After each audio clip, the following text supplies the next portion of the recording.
पहला modal verb है should. इसका अर्थ है करना चाहिए। शुड का यूज़ होता है किसी को एडवाइस देते समय, किसी को सलाह देते समय कि आपको ये काम करना चाहिए, उसको ये काम करना चाहिए। मतलब किसी भी काम को करना चाहिए का जब वाक्य आता है तब आप शुड का यूज़ करेंगे। प्लस यहाँ पे वर्ब का फर्स्ट फॉर्म आएगा। वर्ब का मतलब होता है एक्शन और डूइंग समथिंग, जैसे उठना, बैठना, खेलना, चलना, पढ़ना। एग्जाम्पल लेते हैं, वी शुड स्टडी टुगेदर। हमें साथ पढ़ाई करनी चाहिए। स्टडी हो गया वर्ब का फर्स्ट फॉर्म। दूसरा एग्जाम्पल है, यू शुड हेल्प अदर्स। तुम्हें दूसरों की मदद करनी चाहिए।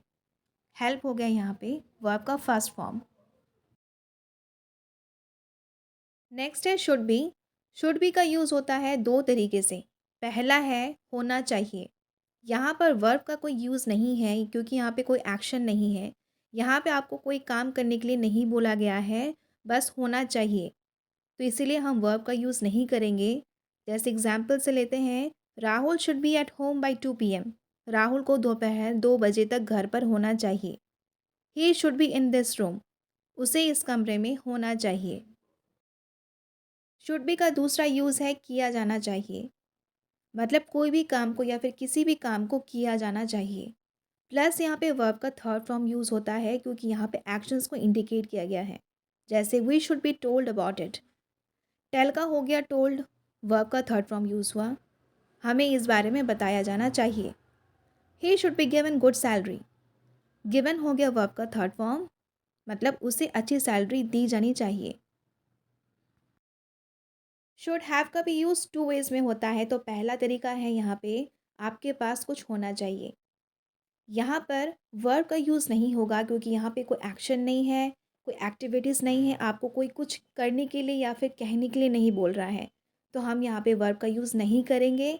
जहाँ पर भी होना चाहिए ये वाक्य आता है, आप वहाँ पे वर्ब का यूज़ नहीं करेंगे। एग्जाम्पल से समझते हैं, he should have some money. उसके पास कुछ पैसे होना चाहिए। You should have at least 2 pens. आपके पास कम से कम 2 पेन होना चाहिए। शुड हैव का दूसरा यूज़ है यहाँ पर करना चाहिए था। मतलब किसी भी काम को करना चाहिए था। यहाँ पे पास्ट की बात हो रही है, बीते हुए दिनों की बात हो रही है यहाँ पे।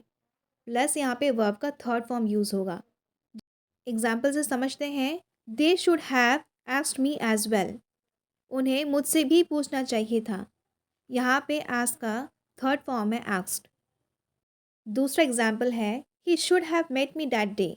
उसे उस दिन मुझसे मिलना चाहिए था। यहाँ पर मीट का थर्ड फॉर्म है मेट, तो हमने वर्ब का थर्ड फॉर्म यूज़ किया है। नेक्स्ट है शुड हैव बीन। इसका भी यूज़ टू वे में होता है। तो पहला है होना चाहिए था। यहाँ पे आप पास्ट की बात कर रहे हैं, पिछले दिनों की बात कर रहे हैं कि आपके पास होना चाहिए था। यहाँ पे कोई भी एक्टिविटीज़ या फिर एक्शंस की बात नहीं हो रही है, इसलिए हम यहाँ पे वर्ब का यूज़ नहीं करेंगे। वर्ब का यूज़ हम तब करते हैं जब यहाँ पे कोई भी एक्टिविटीज़ को इंडिकेट किया जाता है। तो बस जहाँ पर भी होना चाहिए का वाक्य आता है वहाँ पर हम वर्ब का यूज़ नहीं करेंगे। एग्जाम्पल से समझते हैं, he should have been here with us. उसे हमारे साथ होना चाहिए था। नेक्स्ट एग्जाम्पल है, Riya should have been in gym at 10 o'clock। Riya को 10 बजे जिम में होना चाहिए था। शुड हैव बीन का दूसरा यूज़ भी जान लेते हैं। इसका यहाँ पे अर्थ है किया जाना चाहिए था। मतलब talking about the past days, पिछले दिनों की आप बात कर रहे हैं कि उस काम को किया जाना चाहिए था। प्लस यहाँ पर वर्ब का थर्ड फॉर्म यूज़ होगा क्योंकि यहाँ पे एक्शन है, मोशंस हैं, एक्टिविटीज़ हैं। जैसे he should have been sent to jail. Sent का हो जाएगा थर्ड फॉर्म सेंट। उसे हॉस्टल भेज दिया जाना चाहिए था। नेक्स्ट एग्जाम्पल है, they should have been asked about it. उन्हें इस बारे में पूछना चाहिए था।